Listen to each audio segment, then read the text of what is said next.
Buon pomeriggio a tutti amici, qui ai piedi del Monte Monaco, al comunale di San Vito, va in scena la penultima giornata del campionato di eccellenza con un derby tra San Vito Lo Capo e Castellammare Calcio. Un saluto qui da Gabriele Rispetta, il giudice sportivo proprio qualche giorno fa, sentenza del 3-0. Occhio qua al pallone che arriva in aria, ci ha messo i guantoni Sandu. D'Amico prova il sinistro che non si abbassa, il primo brivido.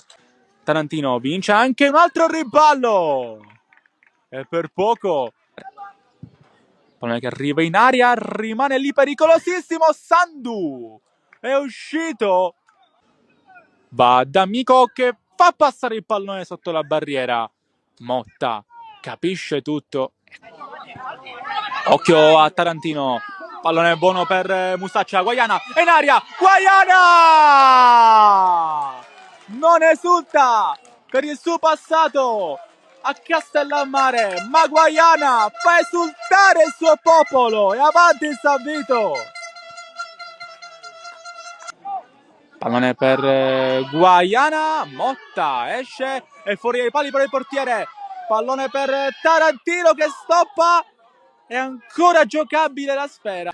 Il pallone ancora buono, arriva Tarantino e controlla. Tarantino insiste, prova il destro, Murato. Ma sempre il 19 sul pallone, scarica, Mustaccia, non va al tiro, viene colpito, non c'è niente. Poi Tarantino mette giù, Tarantino apre per Mustaccia che entra in aria, Mustaccia di prima. Pallone che arriva in aria, Chieff non benissimo, balla avanti alla porta, fermato da Sandu. Ma è di rovinare la festa ai cugini. Qua va, è in aria, fermato. Finisce 1-0 tra San Vito Lo Capo e Castellammare. Decide la rete del capitano, decide la rete di Guaiana e il San Vito ancora sogna e il San Vito ancora spera di arrivare nei playoff. Il Castellammare oggi però non ha fatto il pasillo d'onore ai cugini